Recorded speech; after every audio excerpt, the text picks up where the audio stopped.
Boa noite, pessoal que está vendo a aula gravada. Eu vou começar apresentando aqui a tela inteira.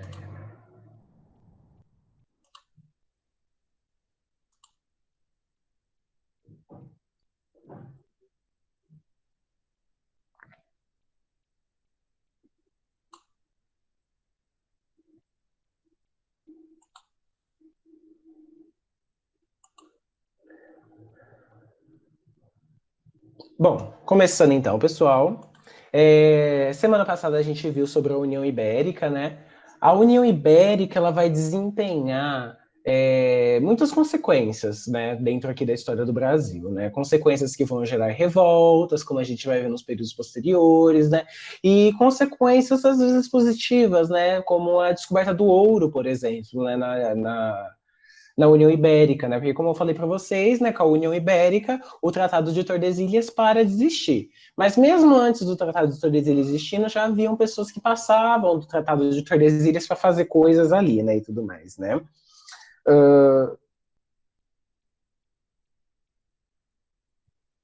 Tem alguém mandou uma coisa no chat? Ah, não, começou agorinha, viu, Victoria? Ah, o Henrique respondeu. Começou agorinha, tá?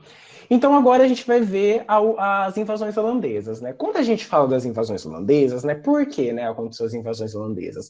Não só holandesas, como francesas, por exemplo, né? A gente sabe que no Maranhão, ali em São Luís, teve as invasões francesas, né? Não são coisas recorrentes dentro dos vestibulares, né? A invasão francesa, né? É importante comentar, mas não é algo que cai massivamente como as invasões holandesas, né? Que foi uma coisa que ficou por um período maior, que deu certo, fizeram uma urbanização e tal, né? E não foi uma coisa dessa forma, né? Na verdade, foi, se você parar para pensar. Aonde trabalha, eu acho, na verdade, né? Onde trabalha o Flávio Dino, por exemplo, leva o local onde ele trabalha, né? A casa onde ele trabalha, é bem antiga, e leva o nome, por exemplo, de um dos colonizadores ali franceses que tentaram se manter ali naquele período, né? Então tá. As invasões holandesas, quais são os fatores para ela, né? A União Ibérica, tendo em vista que Portugal, quando se uniu com a Espanha, Portugal adquiriu os mesmos inimigos da Espanha, né? Portugal se dava bem, como a gente viu com a Holanda, né? A Holanda fazia distribuição, o refinamento do açúcar nesse período, né? Mas quando Portugal se une com a Espanha e Felipe II vira o rei ali dos dois, né? Dos dois reinos e tal, a Inglaterra, a França, a Holanda passam a ser também inimigos, né, de Portugal, né? Tendo em vista também, né, que Portugal e a Espanha, na verdade, né, a Holanda era uma província, na verdade, né, ali, peraí, gente. A Espanha, a Holanda, era uma província da Espanha ali. Era uma coisa, meio que uma coisa junto, né? E também tem e isso vai gerar a guerra de independência da Holanda contra a Espanha, né? Que vai de 1568 a 1648, né? O que a gente pode perceber e mostra pra gente, né? Que a Holanda e a Espanha já não eram tão amigas assim, né? Tanto uma guerra posterior que vai se desenvolver, né? Que é a Espanha, a Inglaterra e tal, né? Vai ter uma interrupção nas relações comerciais luso-holandesas, como eu falei para vocês. Quando Felipe II assume, ele expulsa de imediato os holandeses aqui no Brasil, né? Logo depois, ele vai perceber que, na verdade, não tem como controlar os portugueses, por si só não conseguiam, né, administrar todo o açúcar, né, fazer a plantação, o refinamento, distribuir o açúcar na Europa e tal, né? Então, os espanhóis também percebem isso, né? Que eles não vão conseguir fazer todo esse trabalho sozinho. Então, eles pedem para voltar os, os holandeses, né? E a gente vai ver aqui nas invasões holandesas, né? E vai ter uma disputa muito grande quando eles voltam pelo controle do centro produtor de açúcar, né? Que vai ser o Nordeste no Brasil. O Nordeste vai ser o principal local que vai sofrer com tudo isso, né? Que vai estar acontecendo essas invasões, né? A gente vai começar então falando das invasões holandesas na Bahia, né? Os holandeses dominavam, né, Salvador, a capital da colônia, entre 1624 e 1625. Eles ficaram num curto período de tempo, como vocês puderam perceber, né? Essa invasão não vai ser a invasão mais importante deles, né? Vai ser ali na capitania de Pernambuco, né? Em Recife, ali, né? Vai ser onde vai acontecer a invasão mais importante, que ficam mais tempo, como a gente vai falar, né? E para se expor... Professor, Oi. tem gente tentando entrar, pedindo pro senhor aceitar. Ah, eu tô aceitando aqui. Deixa eu ver. Acho que entraram, o pessoal que queria entrar. Acho que entrou, né?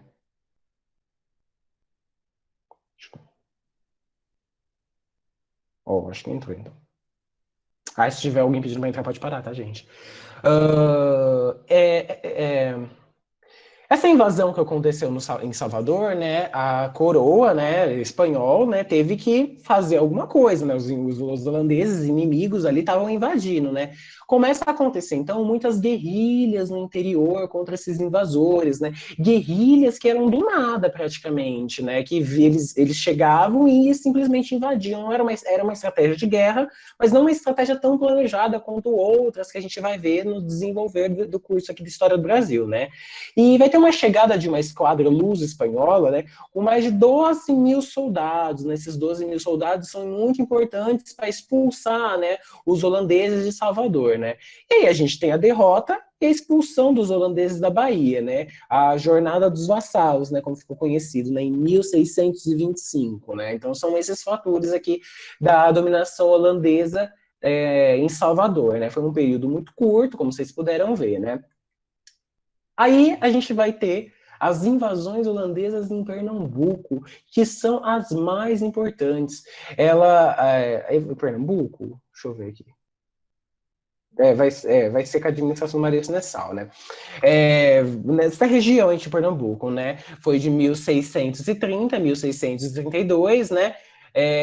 Tinha essa guerrilha no interior, como eu falei para vocês, né? Contra os invasores holandeses, como eles se atacavam e tal, essas coisas, né?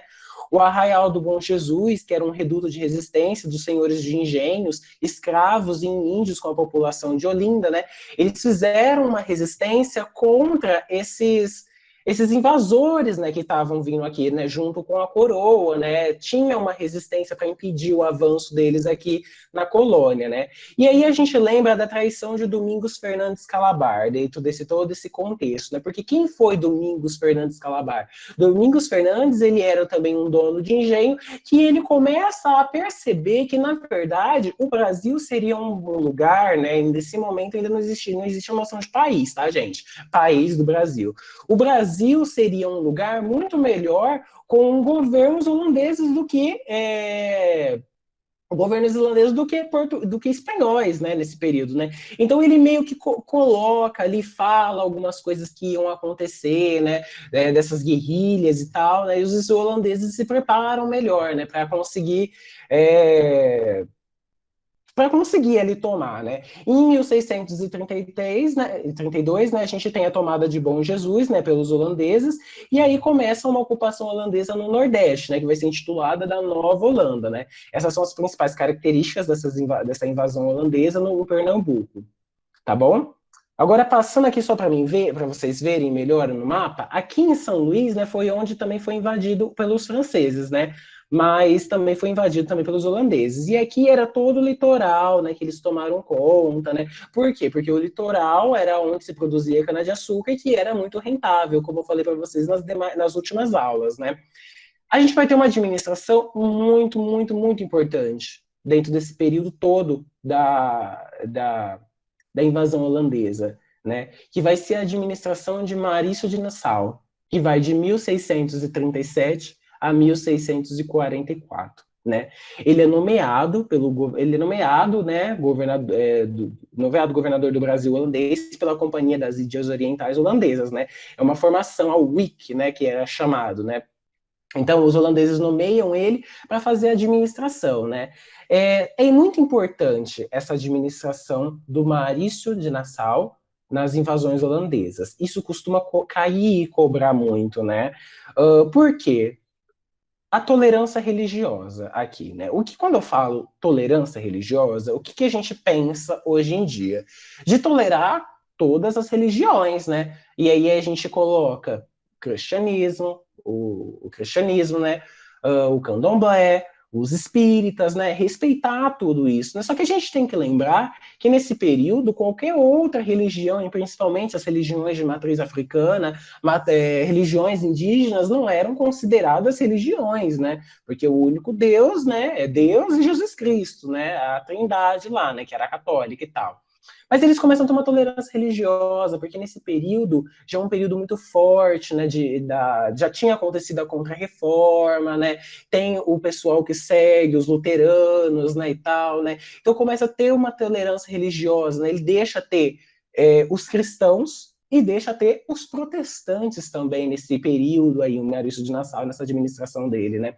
Tendo em vista que quando era colônia portuguesa ou colônia já na União Ibérica, isso não era possível, porque a Espanha era fervorosamente católica, quando a gente vê, né, Portugal também era muito católico, né, já a Holanda não vai ser tão católica assim, né, vai seguir mais vertentes protestantes, né, então eles fazem essa tolerância religiosa, né, a liberdade ao culto.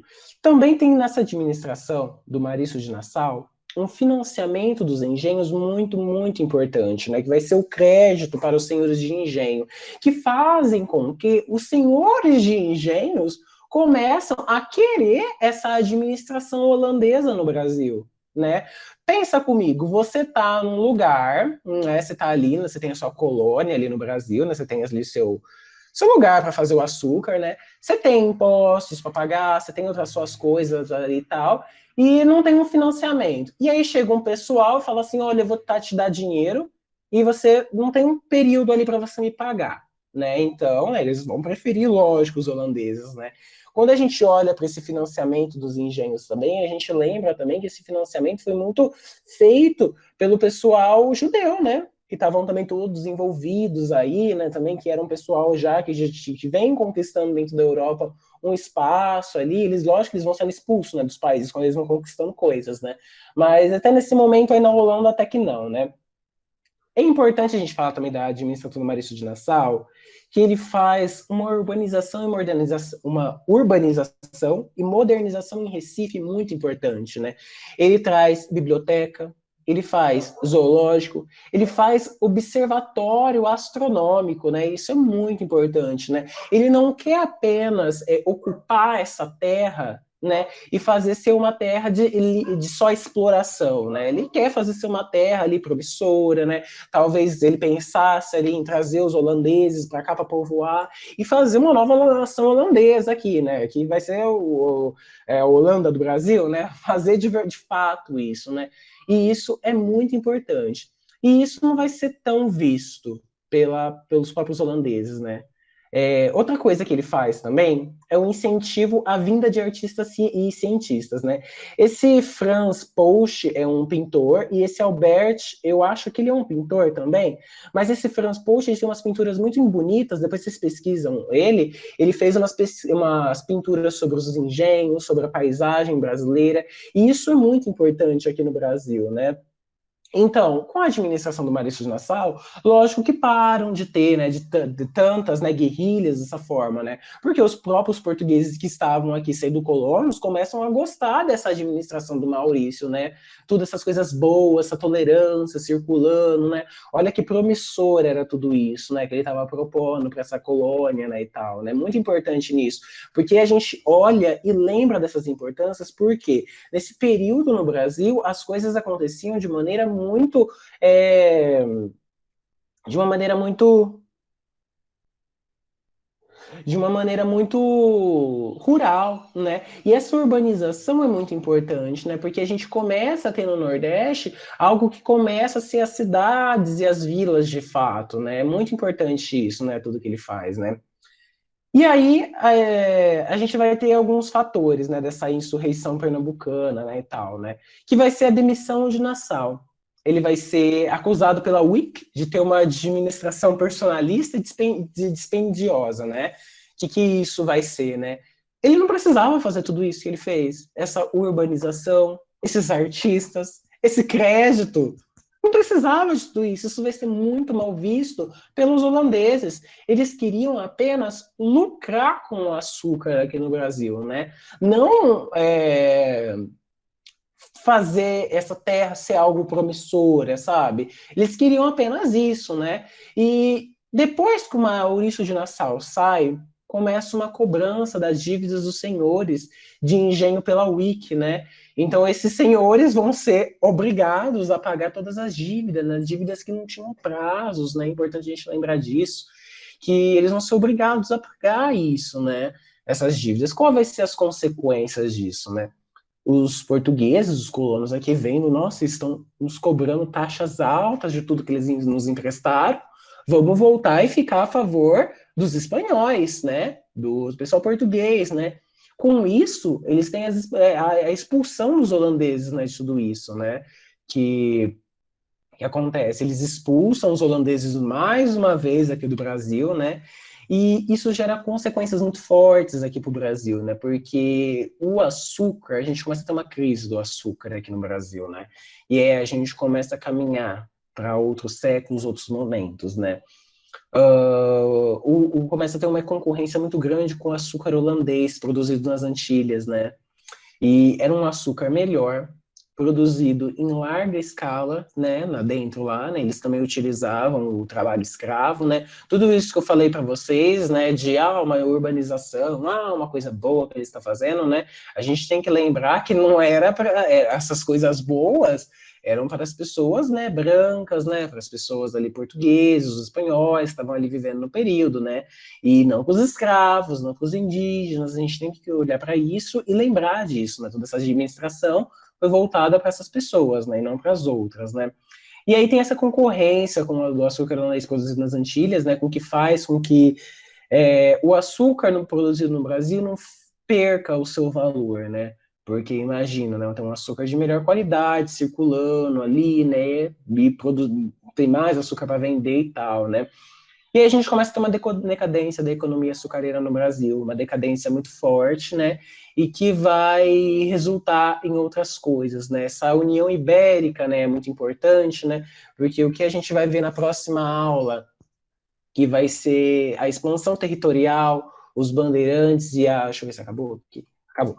E a configuração dessa terra nova, né, é muito importante, né? Porque quando acaba a União Ibérica, né, esse Tratado de Tordesilhas some.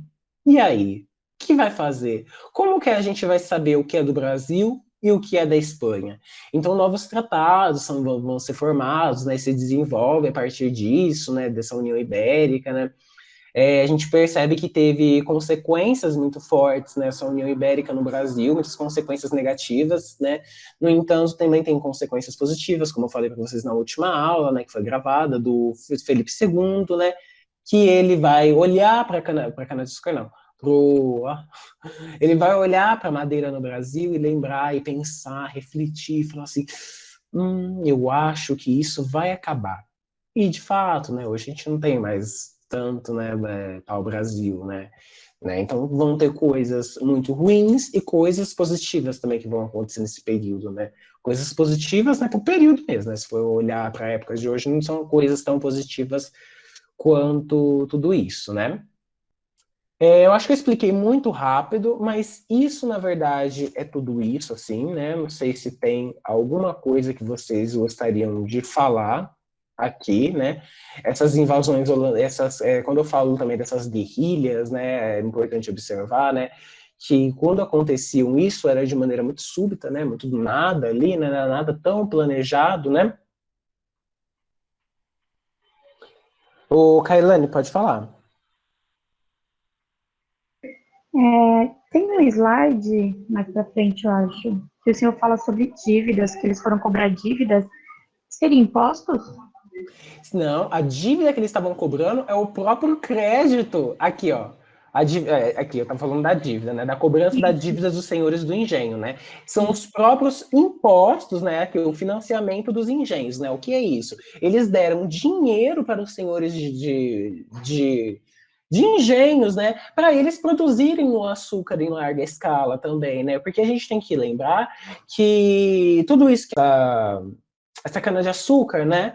E aí, muitos ficavam pobres, né, ao longo, né? Talvez não desse tão certo para eles, né? Esse financiamento é muito importante, muito, muito importante em todo esse contexto, né? Porque eles ajudam aqueles senhores, né, de engenhos a conseguirem voltar a produzir, a comprar mais escravos, a aprimorar suas técnicas, comprar escravos para trabalharem e tudo mais, né?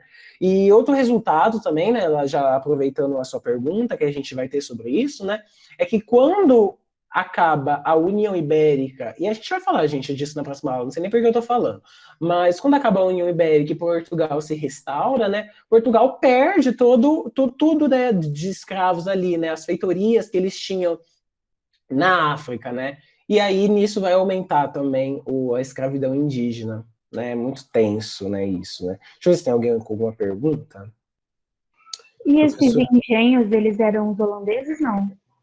Não, esses engenhos não eram dos holandeses, esses engenhos eram dos próprios portugueses, né? Os portugueses aceitam, né, essa administração do Maurício de Nassau justamente por tudo isso, né? Essa tolerância religiosa, né, conviver duas pessoas de pensamentos religiosos diferentes, né, como protestantes, né? Vocês vão ver isso em história geral, né? Mas os protestantes vão ser muito perseguidos, né, na Europa toda, né? A Inglaterra, que é um país protestante, né, do Henrique VIII, né, de quando ele instaura a igreja anglicana, né, quando ele morre, por exemplo, né, a mulher dele, que assume algo do tipo, ela é conhecida como a Blood Mary, né, ela faz ali uma matança sangrenta, né, a todos esses protestantes, porque ela é uma pessoa fervorosamente católica, né, e é pecado, né, ter uma pessoa que vai pensar completamente diferente, né, da Igreja Católica, né, não é admitido isso, né. Nesse século, a gente não admite nenhuma pessoa que existe a possibilidade de talvez um ateu, né? Não tem muito essa possibilidade de existir um ateu, de fato, aí nessa época, né, e tal, né? Vai ter uma ou outra pessoa que pode ali ter mas a grande massa, né, os camponeses, por exemplo, né, não vai ter esse sentimento, né, não tem esse sentido ainda. Isso vai ser um sentimento que vai se desenvolver, né, também, né? Mas essa tolerância religiosa, esse financiamento, essa urbanização, esse incentivo à vinda de artistas, isso é muito importante, porque isso mostra que ele estava tentando fazer dessa metrópole, dessa colônia, uma metrópole, né? E isso é muito importante, porque isso é sempre muito bem visto, né? Essa cultura que é posta aqui para o Brasil, né? A gente tem que olhar para cá e lembrar que nada disso tinha sido feito, né? A gente vai começar a ter uma urbanização de fato quando começa no século XVIII, com as Minas Gerais, que começa a ter uma urbanização dentro das cidades, né? É aí que a gente começa a ter uma urbanização, assim, e ainda de forma precária, isso vai se desenvolvendo ainda ao longo dos anos, né? Então, tudo isso que os holandeses fizeram os próprios portugueses ficarem a favor disso, né? Porque são coisas que os espanhóis, luso-espanhóis, né, não davam para eles, né? E tudo isso foi muito importante nesse contexto. Deixa eu ver se tem mais uma pergunta aqui. Ó, quando chegou os espanhóis, eles expulsaram os holandeses que em outra hora voltaram para Pernambuco? Em Salvador, você está querendo dizer? Isso, prof. Em Salvador eles ficaram apenas um ano e já foram expulsos, né? Porque de início o Felipe, o que ele pensou, né? Eu preciso desse pessoal trabalhando a favor de mim, né? Comigo, né? E tal. Então eu vou deixar, né? Fizeram um tratado de paz, né? E os holandeses iam voltar para o Brasil, né? Porque eles foram expulsos e eles iam voltar. Só que nisso de voltar, eles não estavam voltando para trabalhar. Eles falaram, eu vou voltar para tomar, né? Tudo aqui, né? E eles tomaram, então, Salvador, que era um ponto muito importante da cana-de-açúcar, né, um ponto de distribuição. Lembrando que Salvador foi a primeira capital do Brasil, né, era um ponto ali muito importante, né, de onde aconteciam essas transições de açúcar, dinheiro e tal, né, muito importante, né. Então, tomar Salvador era muito importante, né. Não conseguindo tomar Salvador, eles decidem tomar, então, Pernambuco, outra capitania muito importante, né, e depois vão tomando ali o Nordeste inteiro, né, fazendo uma administração no Nordeste inteiro, né. Depois que os holandeses passaram a cobrar impostos, os portugueses voltaram. Ah, de nada. Voltaram a apoiar os espanhóis? Sim, sim, sim. Voltaram a apoiar os espanhóis, né? E aí eles se unem, né? Os portugueses se unem com as frotas luso-espanholas, né? Para expulsar, né? De novo os holandeses, né? A pensou? Esses holandeses vêm aqui e começam a cobrar um imposto do nada, né? Talvez, né, se a gente olha hoje, né, e reflete sobre isso, né, essa demissão do Nassau não tivesse acontecido, talvez hoje a gente teria um lugar ali desmembrado do Brasil, que seria talvez um território ali de origem holandesa e com uma cultura completamente diferente, né? Não que não tenha, né? Porque o Brasil, né, é um misto, né, de várias culturas, né, muito distintas uma das outras, né, muito diferentes, né. A própria língua é muito diferente, né, por mais que a gente fala português, é muito diferente, né, tem um sotaque diferente, né, uma coisa muito própria, né. Talvez, né, se não tivesse demitido o Nassau, tivesse dado certo, né, mas demitiram ele, né, porque não era essa a proposta que os holandeses tinham em colocar o Brasil, pegar o Brasil, era uma proposta apenas de exploração, né. Eu não gosto muito de falar de exploração e colonização, porque eu não concordo muito com esses termos, mas porque sempre que tem uma exploração tem uma colonização junto e assim é vice-volta, né. Não tem muito isso, não sei se dá para falar isso. Mas é isso, né? Por exemplo, nas Antilhas ali na África, né? Que tem alguns holandeses que vão cuidar ali, né? De algumas ilhas ali. Ali eles fazem uma produção de açúcar em larga escala, né? Utilizando a mão de obra negra, né? E tal. E o que eles estão preocupados não é numa urbanização ali de fato, né? Mas sim em pegar o açúcar e tal, né? E vender. É esse o objetivo da Holanda, né? Até porque a Holanda vai acabar de virar um país independente. Né? Então aí ela tem que se manter também, dar os seus pulos, como os outros países ali estão fazendo, né? A França, como está fazendo a Espanha, né? A Espanha também, como está fazendo a Inglaterra, né? Então ali todos eles começam a olhar para o mar também de uma maneira diferente, né? Uma maneira propriamente de exploração, né? De ganhar dinheiro com isso, né? E aí, alguém tem mais uma dúvida? Tem alguma coisa que deixou passar?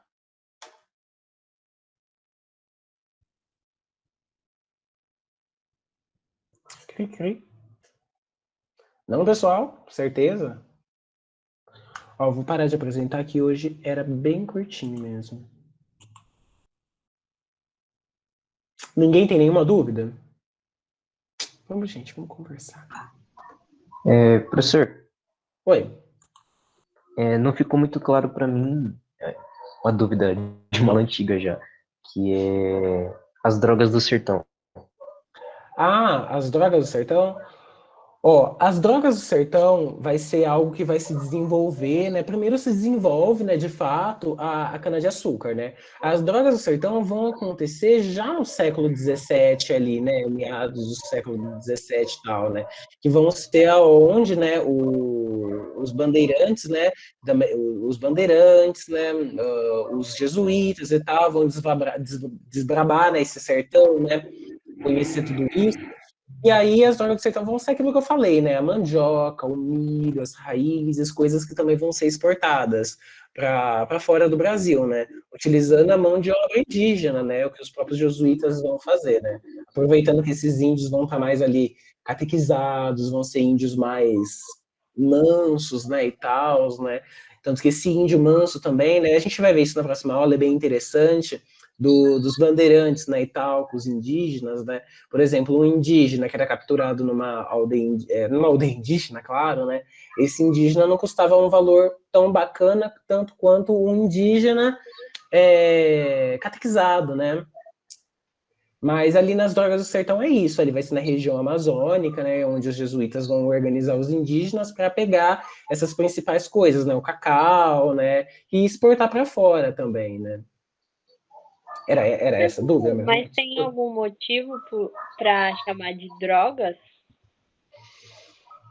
Olha, eu acho que era drogas do sertão porque era algo assim diferente, né, diverso, né, e tal, né, porque eram várias coisas, né, mas não é no sentido que a gente conhece como drogas, né, sim, né, porque por exemplo ali é no sentido como a gente conhece como drogas, né? Porque, por exemplo, o que são as drogas, na verdade, né? Uma drogaria hoje em dia, né? Você vai lá e encontra uma droga que vai parar uma dor e tal, né? E os indígenas tinham esse conhecimento dentro do sertão, né? E tal, né? E quando eu falo sertão para vocês, gente, o sertão é o que está depois da linha de Tordesilhas, tá? Não é o sertão nordestino. Tudo que está depois da linha de Tordesilhas, para eles na época é sertão, tá? E essas drogas do sertão, né, seriam, por exemplo, algumas raízes, né, que podem fazer bem, né, uma medicina nova também ali se implementa, né, é importante falar isso, né, bem lembrado isso, né, drogas do sertão, né, porque são coisas também que utilizam, né.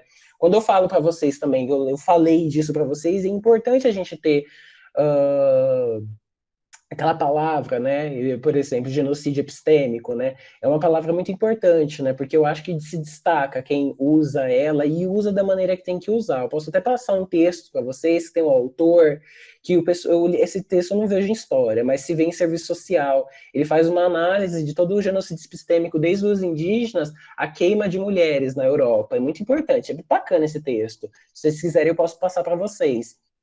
É... mas é um genocídio epistêmico, né? Porque, por exemplo, né, os próprios jesuítas vão negligenciar, né, toda essa cultura, né, os deuses indígenas, né, e vão se apropriar desse conhecimento deles para vender lá para fora, né? E esse conhecimento de alguma raiz, né, alguma coisa, né, uma cúrcuma que faz muito bem, uma gengibre, alguma coisa assim desse tipo, né, que talvez faça passar alguma dor e tal, né, eles vão se apropriar disso e vender isso, né? Não só isso, como outras coisas, né? Cacau, né? Que vai encontrar tudo ali, né? Naquela região ali amazônica. Entendi, obrigado. Nada. Mais alguma dúvida, gente? Ficou de alguma coisa? Pode falar. Professor, você comentou que essa medicina era algo novo, mas era algo novo não era algo novo para os povos indígenas, né? Porque eles já Não, utilizavam essa medicina antes. exatamente. Era completamente novo pros europeus, né, de um modo geral, né, porque essas coisas circularam na Europa, né. Quando a gente fala também, né, das Índias, né, como eu expliquei para vocês, que eles não iam lá só buscar temperos, né, mas o massivo também era tempero, né, porque na Europa não se tinha essas coisas, né, não se cultiva essas coisas em grandes quantidades lá, né. Quando eles saem ali da troca, né, que se consome ali na Europa praticamente, né, na Idade Média, né, saindo da Idade Média praticamente, né, são coisas assim muito básicas, né, muito sem ali os temperos, né, a gente tem muito essa, hoje em dia, a gente tem muito essa cultura do tempero e tal, na época não existia essas coisas direito, né, essa culinária vai se ampliando, né, com base, vão encontrando outras coisas para incrementarem, né, então essas drogas do sertão é isso também, né, eram drogas, na verdade, né? Coisas que vão beneficiar as novas pessoas que estão descobrindo tudo elas, né? Não os indígenas já tinham esse conhecimento, né?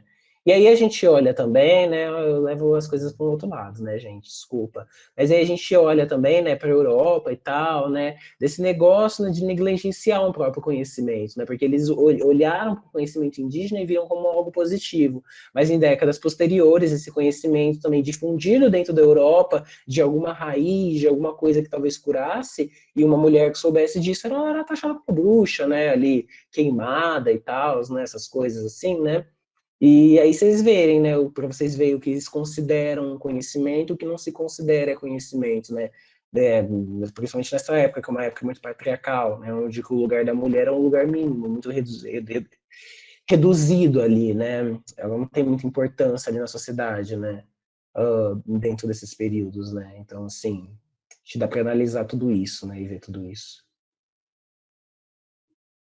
Mais alguma Professor, eu dúvida? acho que você não viu, eu acho que você não viu que eu mandei no chat, mas você vai mandar o texto? E eu perguntei o nome do autor também. Olha, eu não lembro o nome do autor. É Ganskov, alguma coisa assim. Eu acho que ele não é brasileiro, não, mas eu mando no texto, eu coloco lá no Drive. Eu vou fazer tem o Drive da aula, né? Onde eu coloco o slide, né? E aí eu vou Uhum. colocar o slide que foi da aula passada, que eu não divulguei para vocês, e o dessa aula. E aí eu coloco o texto também. É um texto muito bacana, gente. Facinho de ler, não é muito difícil. E ele explica esses conceitos. É muito interessante, muito interessante. Eu acho que esses conceitos, assim, é bom falar, né? Porque a gente consegue usar numa redação, em alguma coisa assim que se assimila, né? E sabendo usar eles é muito importante, né? Principalmente nesses contextos que ele vai citar, né? Da queima das bruxas, né? Dos indígenas, dos escravos e tal, né? Porque é um genocídio epistêmico, um genocídio de fato que acontece, né? E é importante, né? Essas palavras, todo esse contexto, sintetizar tudo isso, né? Mas eu coloco o texto sim, tá? Ok, obrigada. Nada. E alguém tem mais uma pergunta? Não entendi.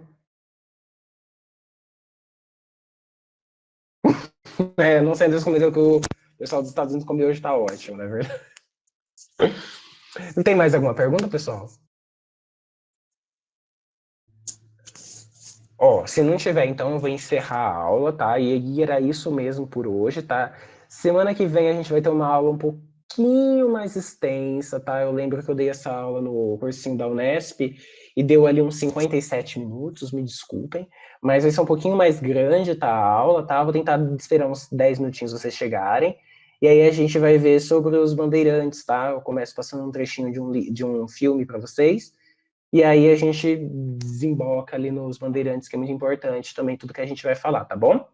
Então era isso. Eu vou divulgar, então, para vocês ali no grupo do CPVAN, do Comunicados, 4 exercíciozinhos, aí se vocês puderem fazer já nesse horário que vai estar livre. Na próxima aula a gente comenta sobre, também no início dela, comenta sobre, né, como qual que eram as alternativas corretas, eu peço para vocês não olharem no Google, tá? E aí tentando relacionar tudo que foi dito hoje, tá? Que são coisas muito importantes, dito na aula passada também, vai ser, tem que fazer uma memoriazinha, tudo bem?